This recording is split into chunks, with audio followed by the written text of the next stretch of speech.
Good night, everybody, and we are live for Tea Time Tuesdays. Tonight, we are going to be talking about the power of personal branding, and our guest, Stacy Barnes, is going to come on. But before I bring her on, I'm just going to do some quality control, make sure everything is right, and then I'm going to share this into the group as well. So let's make sure everything is running okay.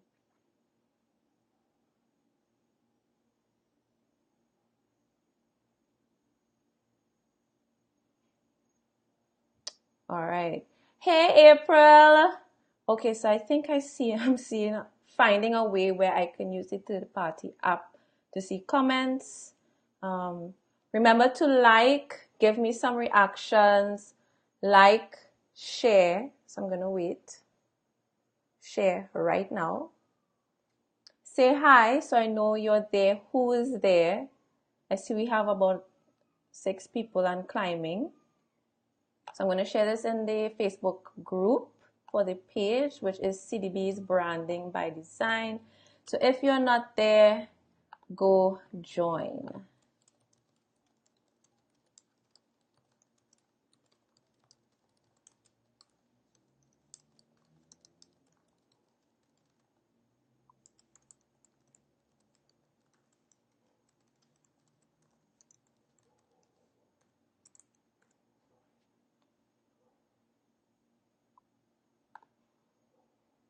Hi, Adana, Rennie. Hi, Keon. Hello, Jason. Okay, so I'm going to bring on Stacy. Let me make sure this works properly.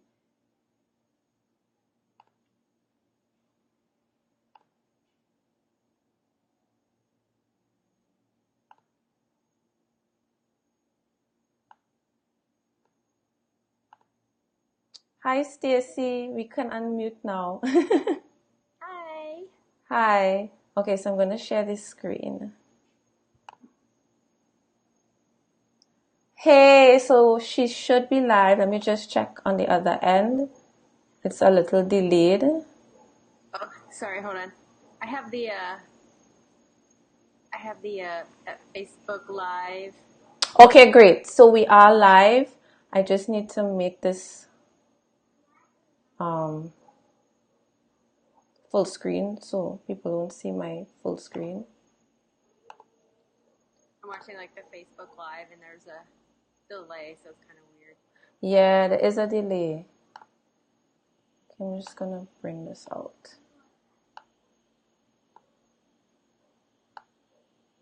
Okay, cool. So tonight we have Stacy Barnes.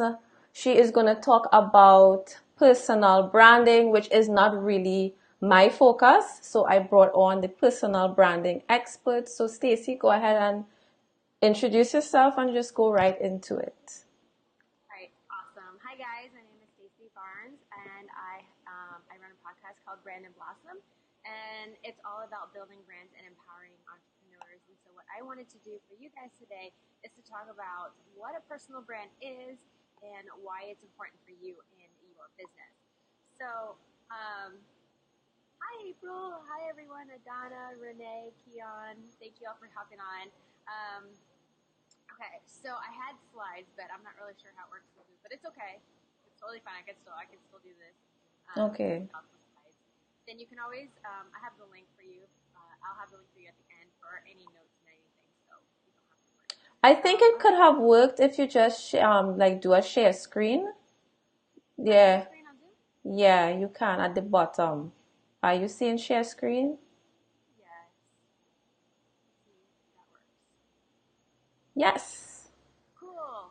Awesome. Let me move this little thingy right here. So today's lesson, this is I'm not doing a total full screen because I want to be able to see Cassia, but at least you'll get an idea of what it is I'm talking about. So I'm going to talk to you today about the power of a personal brand, as well as what the 4 pillars that you need to create a profitable brand. So I'll go over this in full detail. I'm not going to read it off to you. But let's talk about the sushi restaurant example. So this little story I made because people had a very difficult time.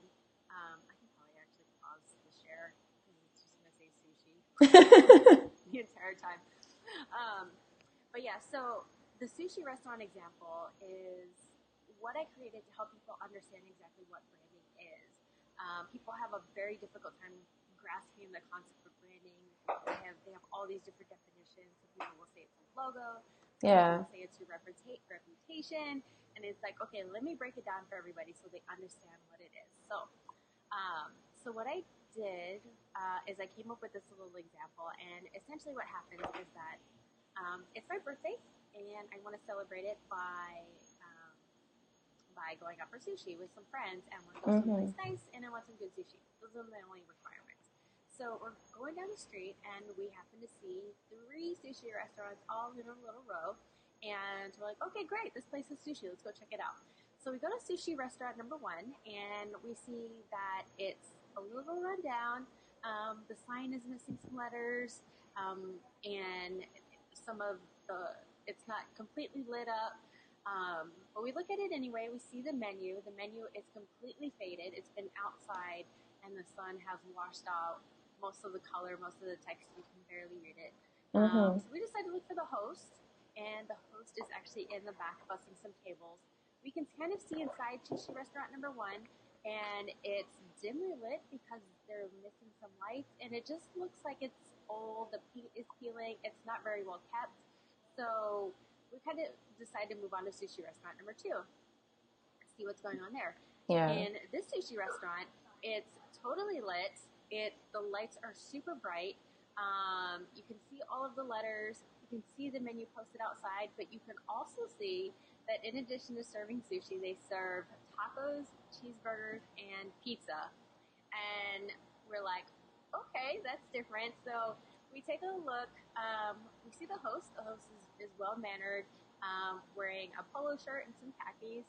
And we can look inside the restaurant, and we see that it is also brightly lit with bright fluorescent lighting. But we see that the furniture is a bit fast food style. And so we decided to take a look at restaurant number 3.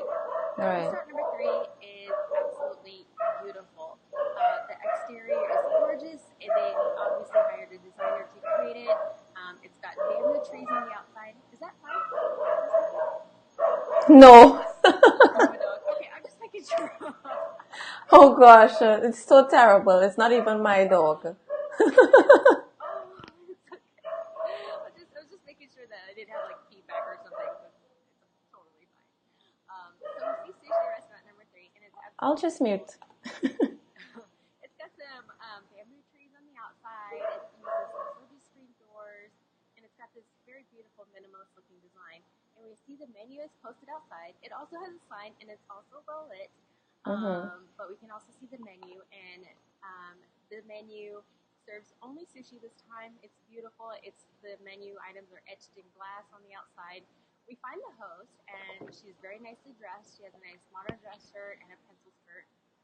She leads us inside of the restaurant, and you can see that it's also dimly lit. But unlike restaurant number 1, it's because it's intentional. It has gorgeous Japanese lights, beautiful recessed lighting, candles, and you can see that the furniture is very modern and gorgeous, and absolutely just a wonderful ambiance to the place. So which restaurant do you think that I chose for this? It says something. You guys can't hear me very well. Can you hear me okay? Oh, let me see. Because I can hear you okay. I'm hearing you really good, actually.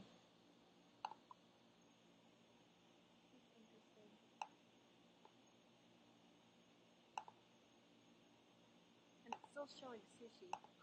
Yes, it is. It is. Because you said... What is this creature?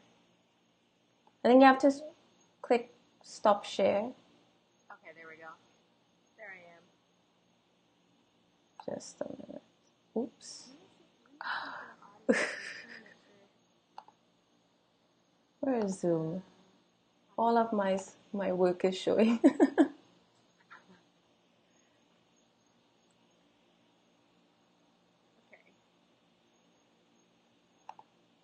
Okay, it says Let me it's not check the far away, but you can comments. hear me okay. Oh yeah, I'm seeing Jessica. She's saying Stacy sounds far away, not very well.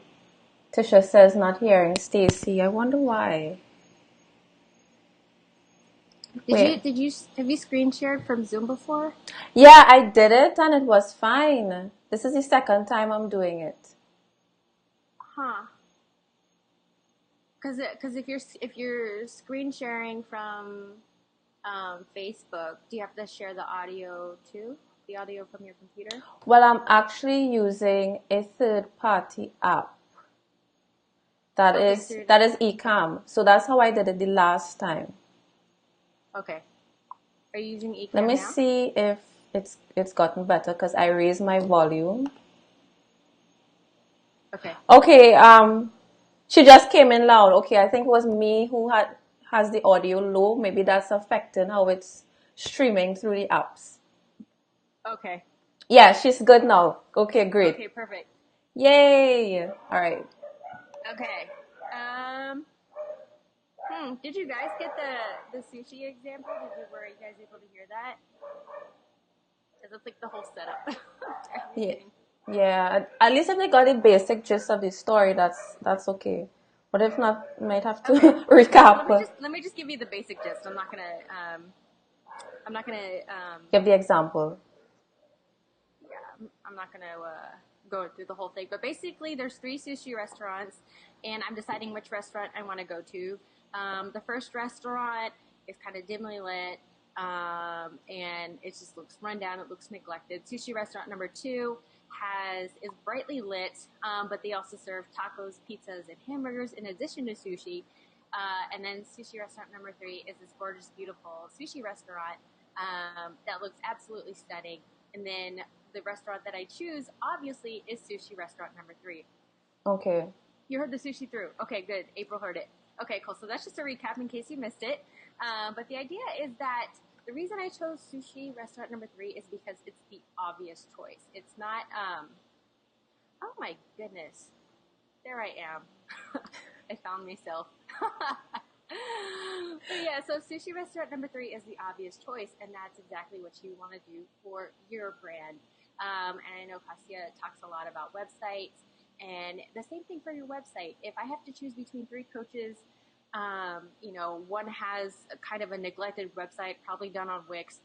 There's the other person who has a website that has a bunch of stuff on it. You teach life coaching, but you also teach health coaching and how to be vegan and how to be a mom and how to clean your house and all these other things. I'm going to be confused at the number of offerings you have. Yeah. And then if you're just a health coach and you have this beautiful website, either done by a professional or looks like it's professionally done, then I'm most likely going to go with that third website because it's the obvious choice. And Yeah. so that's where your presence online, your brand, the way you look and show up online is going to determine whether or not somebody buys from you. So what I want to do now is actually dive in a little bit deeper into the story and talk about the 4 pillars of a personal brand. Let me see if I can screen share again. Let me go back to screen share. Okay, there we go. So let's go back to the 4 pillars. So the 4 pillars of personal branding are position. Let me see. Right here. So they're position, people, presence, and promotion. And I'm going to go in detail into all 4 of these right now. I just wanted to give you a quick overview so you can see. So what position is your position in the industry relative to everybody else. So it's not just, I'm not in Keynote, so I can't do bullet points, but it's your unique selling point. What makes you unique in your industry? What makes you special? Why would somebody go to you instead of somebody else? With the example of health coaching, if you're a health coach, what else do you have to offer? The example that I usually talk about is the health coach that targets females, particularly new moms, 25 to 35. They stay at home and watch the 2 kids, and they have 2 kids and they really just want to lose the baby weight. So that's a very, very specific person to target. Yeah. But the thing is, if I'm a new mom and I have those 2 babies and I really want to lose the baby weight, who do you think I'm going to go to? fitness coach, who's just all they are is a fitness coach, or the fitness coach that for new moms. I'm going to go to the fitness coach for the new moms because she speaks to me more. Even though the other fitness coach can do the same thing for me, the fitness coach who has that specialty. They're too general. Yeah. It's the same idea with the brain surgeon. I don't know if you guys have heard of the brain surgeon example. If you had to choose a doctor for brain surgery, would you choose the general family doctor, or would you choose the brain surgeon? I'm like, I'm going to go with the brain surgeon. And that's a mistake a lot of people make. They're trying to throw a wide net and catch everybody, and then they end up catching very few. Yeah, exactly. So what you want to do is create that position. Be very clear about where you are in relation to your competition. You also want to choose a market that's not completely saturated. So, for example, with the health coach industry, again, there's lots of different health coaches. The health coaching industry itself is very saturated, but there are still little pockets in there that you can find. You can do health coaching for vegans, or you can do health coaching for paleo diet people. I mean, it's just the list is endless, and you just have to figure out what you're passionate about and how you can best serve and show up for those people. So that's what position is all about. I talk about there's a bunch of different points on the slides, but the idea is that you are coming across as unique in your own personal brand. Okay, so the next thing I want to talk about is people, and this is all about choosing your target audience. Maybe I'm just going to stop screen share because this is just confusing. I want to talk to you guys. I don't want to be talking to a slide. Right. So again, you can get these all later. I'll post the link, or Cassie will post the link at the end. But people is all about who you want to attract. Who is it that you want to come to your website? Who is it that is going to see your website and be like, I must work with this person? So the first thing you need to do is figure out who that is. You could start off by figuring out your target audience, which is a range of people. In the last example, we talked about the fitness coach who wanted to target new moms who were targeting females ages 25 to 35. That's a target audience. It's a wide range of people. But your ideal client is who is actually going to be the sole person that you're going to think about whenever you create your copy, whenever you write for your website, whenever you create the graphics. Who is that one singular person that you have in mind? And the reason for that is the more specific you are about who you want to help that specific person, that person is really going to feel that, what's the word? They're really going to resonate with your message way more. So if you're telling a story about a mom, let's say you're telling a story on your website. You're telling a story about how this new mom, she wakes up and the first thing is, screaming kids everywhere, and she starts the day by making breakfast for everybody. And then she doesn't get a break the entire day because she's taking care of her two little ones.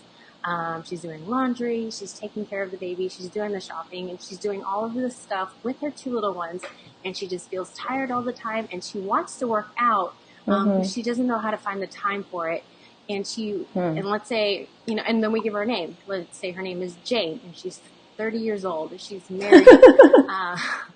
And so I think I sound like that person. The more specific you can get about who that person is, the more that story is going to resonate. And here's the thing that people worry about when they're creating that story is that they worry about alienating other people in that niche. Yes. They worry that, okay, what if it's a single mom instead of a married mom, or what if it's, a mom with older kids and not younger kids? Here's the thing, people love a good story. So when you're able to create that story and create that almost a movie in their mind, a movie with words, people are going to resonate with that message a lot more. Even if, with me, I have two older kids I had a baby 5 years ago, so it's kind of been a while, and they're in school now, so I don't have to worry about, not having enough time during the day, but I'm still going to resonate with that message because I knew what it was like, or I can feel that mother's pain. And if people can feel that pain, they're going to be able to resonate with you. And so, I'd still like to work with, that kind of coach. And that's the thing that you need to know about creating such a specific story. creating your ideal client avatar is that you're not going to detract people, but you're really going to attract that perfect client, that perfect person you're going to want to work with. Because what's ends up happening when you're not clear with who it is you want to work with, you're going to start working with everybody, and you're not going to enjoy that. You're going to resent your clients, and so you don't want to do that. So second pillar of branding is people. Get clear about exactly who it is that you want to work with, and make sure that messaging shows up wherever you are online, whether it's your website, Facebook, social media, etc. Just make sure that you're very clear on your message. Okay, so let's move on to pillar number 3, which is presence. And this is all about how you look online. And so we talk about, I see the comments, great info. Thank you, April. Yeah, I was just checking out the comments also. And Veronica, she's a Jane too. So we all understand Jane's pain. Yes. Okay. So talking about presence is how you look online. And some people tend to, especially coaches, they tend to neglect this part of their business because they believe that it's not a tangible return on their investment. In spending time on their website, there's no way for them to see what kind, how much money they got from that. Whereas they can make 20 sales calls and can see that they made, 5 sales from that. So they have a return on investment on that. Or, they did a live stream and they got feedback from that. Or they put out an opt-in and they got feedback from that. And so there's a tangible return on investment on all of those things. So sometimes coaches go by the wayside and start to neglect their website. They're like, oh, it's okay, I still make money. But here's the thing. Just like that sushi restaurant, let's say sushi restaurant number 1 has amazing sushi. We don't know that. It doesn't look like it has amazing sushi. And, I'm afraid I'm going to get sick if I walk in there. So you don't want potential clients to feel the same way. You don't want them to feel like that they're going to get sick if they go to your website. You want them to feel like comfortable in the space that you provide. You want to make it, when your website looks good, when your social media presence looks good, it makes it that much easier for you to attract potential clients. You could have a presence online, but if I don't like what I see, I'm going to scroll past it. There's 100,000 other health coaches that are Instagram, 100 other photographers online. There's tons of people in every industry, and if you don't stand out in those first few seconds that I see you, whether it's social media, whether it's your website, if you don't stand out and have a very clear presence, then I'm just going to move right past you. And so it's important to not only invest, it's important to invest in your website. It's important to invest in your photography. It's your storefront. It's how you, it's how you present yourself. If you're going to a business meeting with a potential client, would you show up in your pajamas? Exactly. I always say branding dresses your business. Yes, I love it. I'm going to have to steal that. I have to put that in like a quote or something on Instagram. So true. Hey, Leslie. Leslie just joined in. She said she's late. Veronica had a question. She asked, how do you know when your net or your niche is too wide? If you can't go any further, like if you cannot possibly break it down any further, then it's still too wide. Or if you feel like it's, it's also an intuition thing. To be honest, it's kind of a cop out, but but it's true.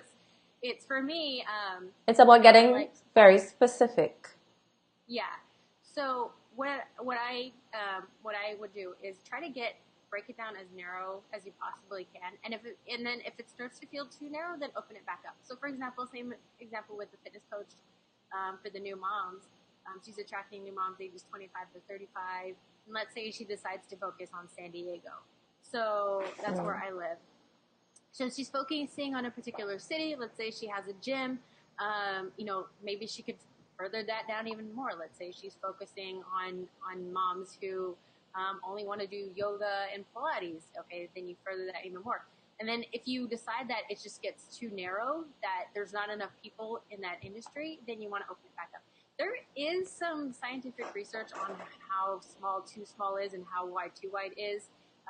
Same with if you run Facebook ads, it'll tell you if your audience is too Too broad or wide. too narrow. Yeah. So same sort of situation. You can even play with the Facebook ads app and just see if that's if Facebook is telling you it's too narrow. If Facebook is telling you it's too narrow, it's too narrow. If it's better to err a little bit on the broad side just so you can catch that wider net. But again, if it feels, just check your intuition. If it feels like it's too wide, then go ahead and narrow it down a little bit. But with the ideal client story, you can get as narrow as you want to with that. So feel free to be as specific as you want with that. Figure out her blood type for all I care. I hope that answers your question. Let me know if that I think it also goes with a little bit of trial and error.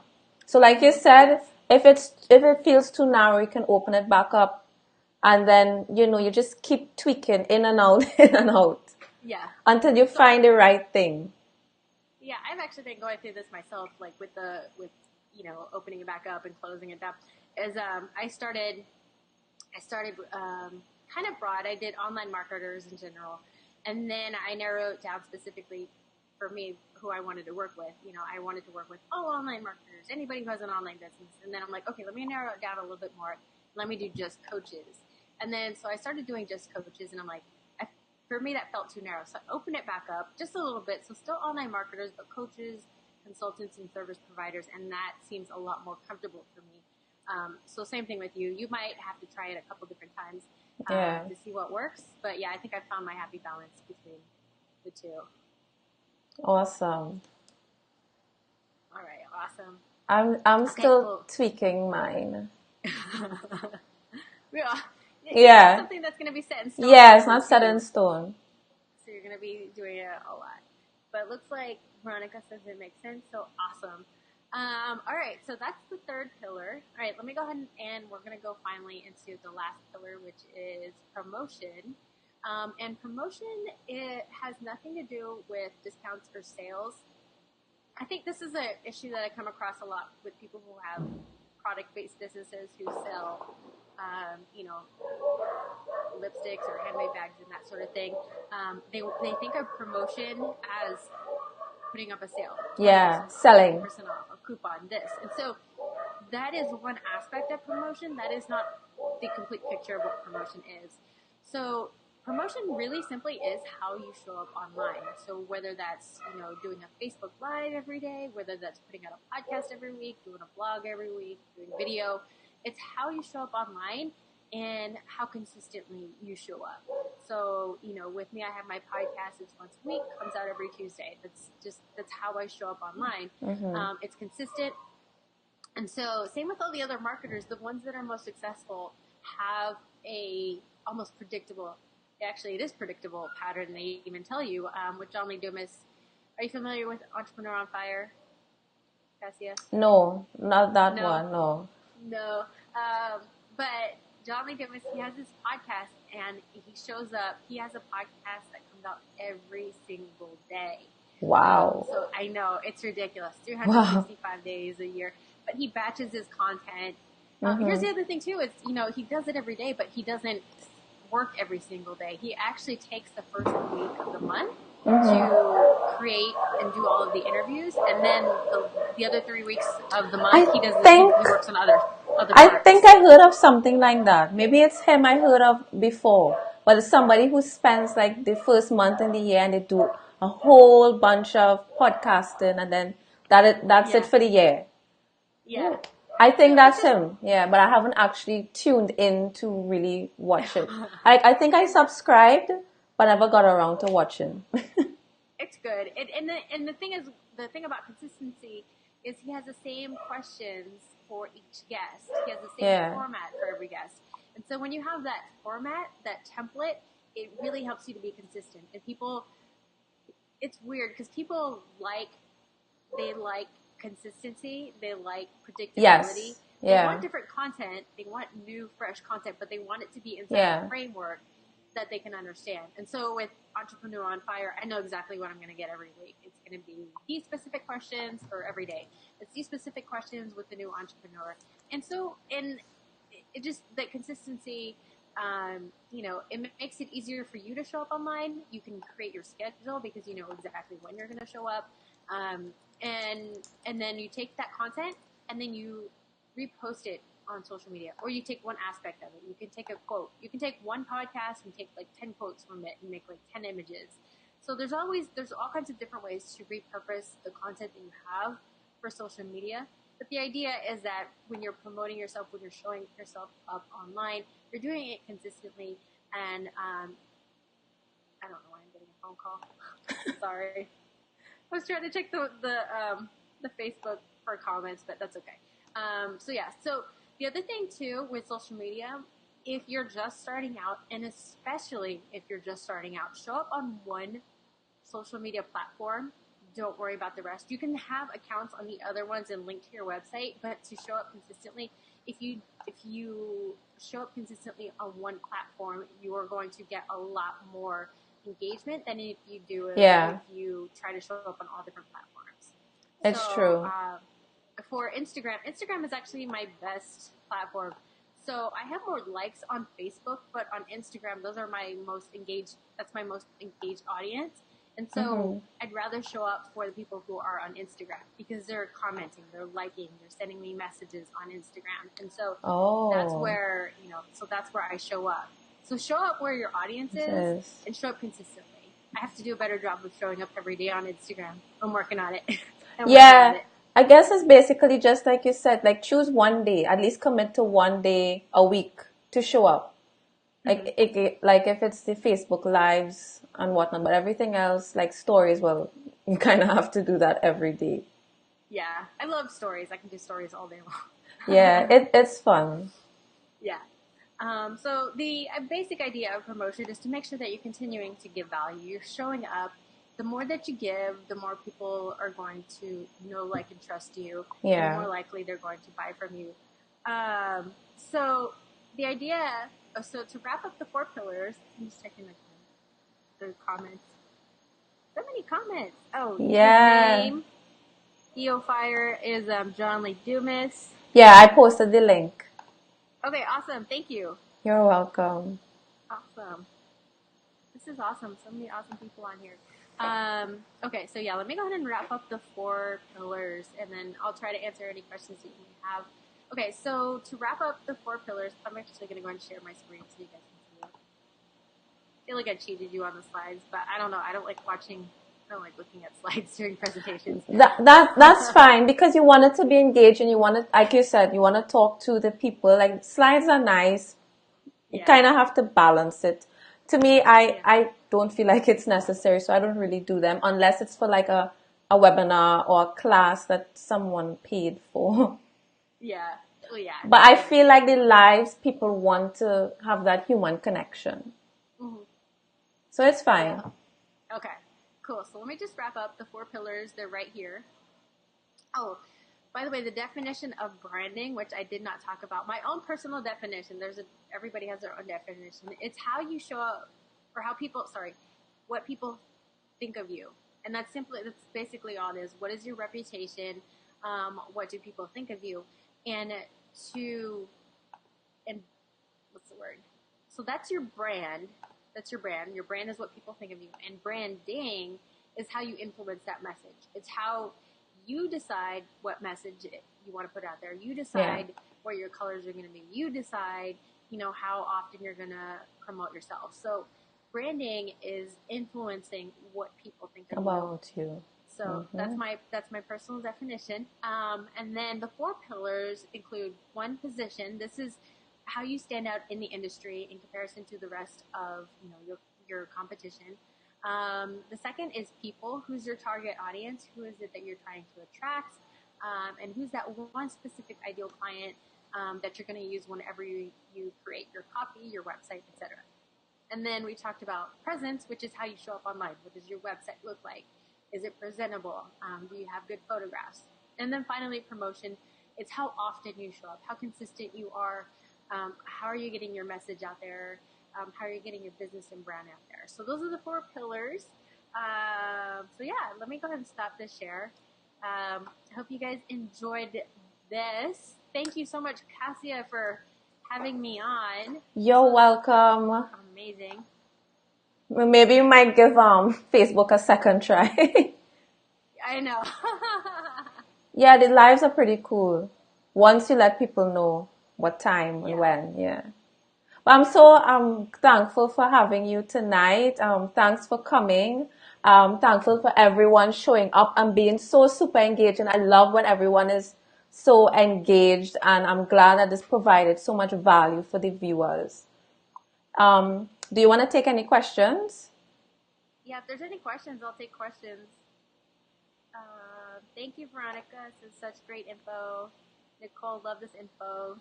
Thanks, ladies. Leslie, I have more engagement on Instagram. Yep.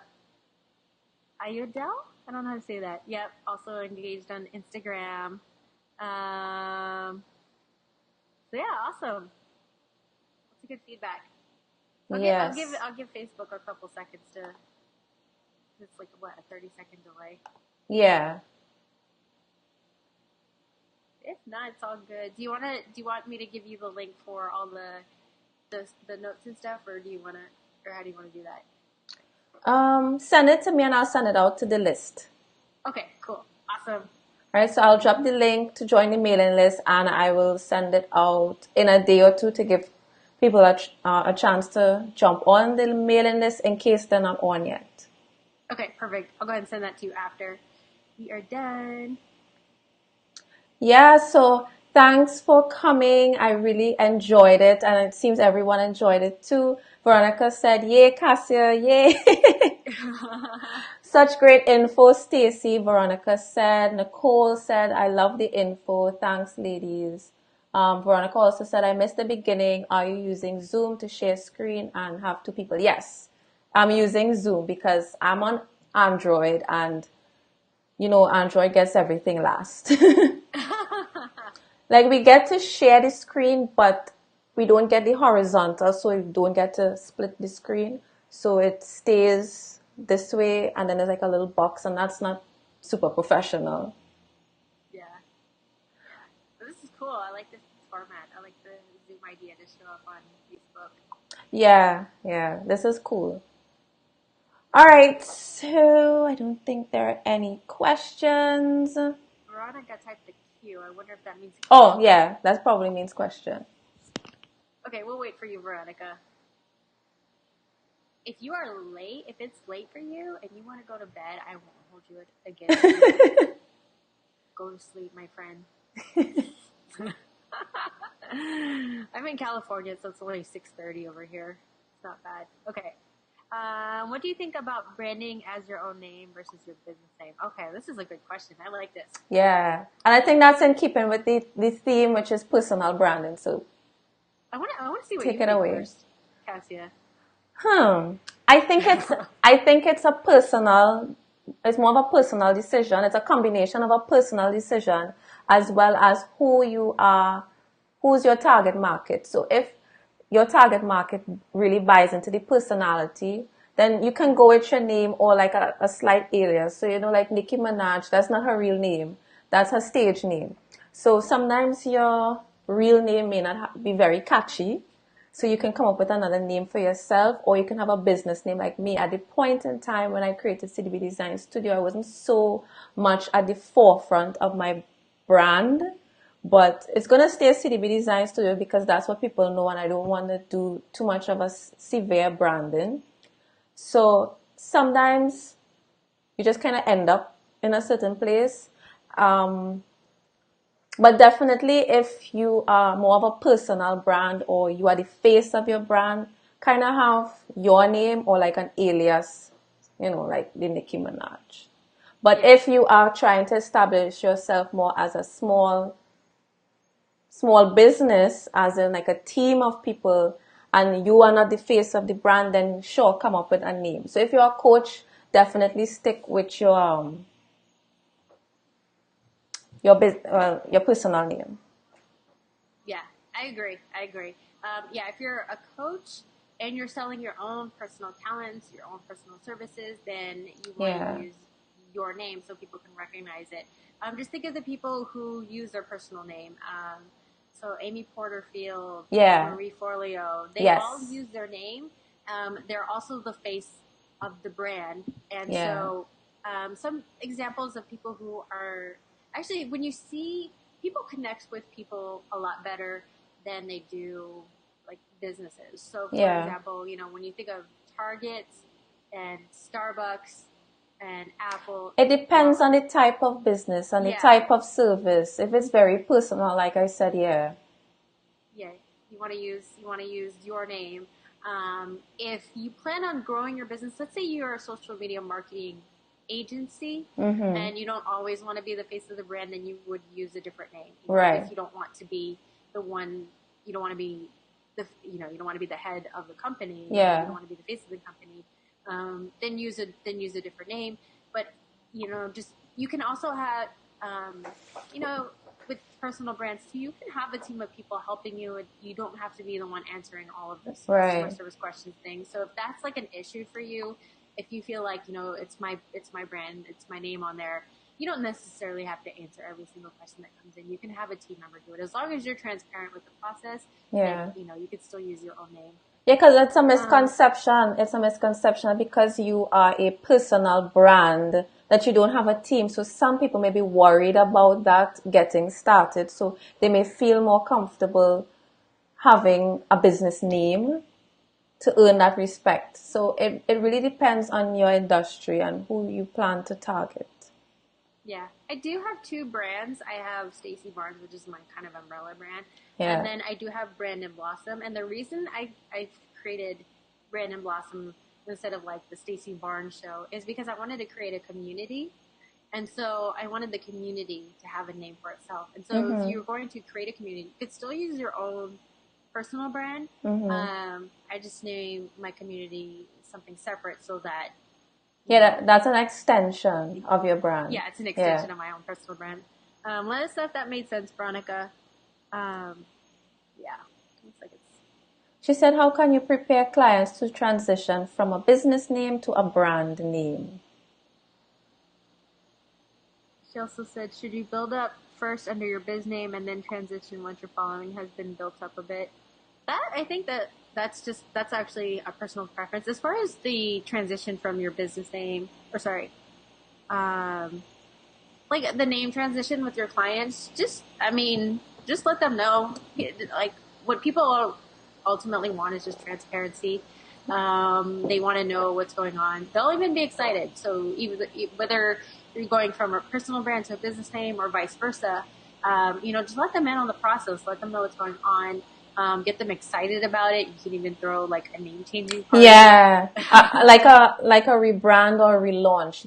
Rebrands and relaunch really help to breathe new life into your brand Yes. and kind of shed the old skin and say, hey, this is me. But if you just come and you change your name, people might be confused and be like, am I in the right place? I'm not sure unless the visuals are similar. So it's good to have Yeah. like a big announcement, a big launch party. Yeah, Yeah. I like what you said about the visuals, because you can, if you have that consistency with your business, you use the same colors over and over again, and you have the same fonts and everything, and the only thing you change is the Is name. the name. People can still look at your Instagram account or your social media or even your website and be like, "That's still the same person. Yeah. That's still the same business," because you've had that visual consistency. Yeah, so that also like reiterates the point of how important your visuals are and the consistency of those visuals because that is going to build being recognizable by your tribe. Mm-hmm. So changing little things is not really going to affect your bottom line. Yeah. Okay. Veronica said, "Oh, this is cool. It's like me having Words My Way as a core business name, and then the stupidly simple way to write for courses and community." Yeah, so you could still have your own business name and then just different names for your community, different names for your courses. You just have that umbrella brand. Or Yeah. sorry, you have Veronica McDermott as your main brand, and then everything else is just kind of like an Your umbrella sub, brand. yeah. Like I really enjoy breaking down those things like the main brand, the sub brands, the difference between a business name and just seeing persons have those aha moments like, oh, that's how you structure things. Yeah. Yeah. So if you're you're new to branding and you're like, oh my goodness, I have 3 different brands. It's okay. Just start with what you feel comfortable. If you feel more comfortable using your name, start with your name. You feel more comfortable using an alias or a business name, then, start with using a business name. So yeah, whatever you feel comfortable with, and then you can always change. I've changed my business name a couple of times. I mean, I did wedding photography. I don't have anybody that follows me, I think, that I still do wedding photography, but people will follow you if they're interested in what it is that you do. So, Yeah. So yeah, just as long as you show up authentically and you show up, in a way that serves people, they're still gonna follow you. Veronica said, "Umbrella brand, awesome, thanks, yay! I'm glad you were able to get that. I think that really clicks for you, so I'm happy about that. Yay!" Yay! All right. Let me see. People are still watching. I guess they don't have any questions because if they did, they would have commented. They would have posted. Yeah. Yeah. So I think we're gonna wrap up now. So thanks guys for coming on, and thanks Stacy for hosting.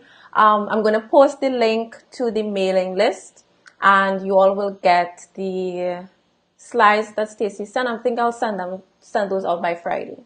So I'll give you all enough time. Awesome. Thank you, Cassia, for having me. This is amazing. I love the format of this, informal format. Thank you to everybody who's watching, especially late at night. If it's late where you are an angel. Thank you. I hope you got a lot of value from this, so I just want to say thank you. Awesome. All right, Stacy, bye. I'm going to end the Zoom call. Okay.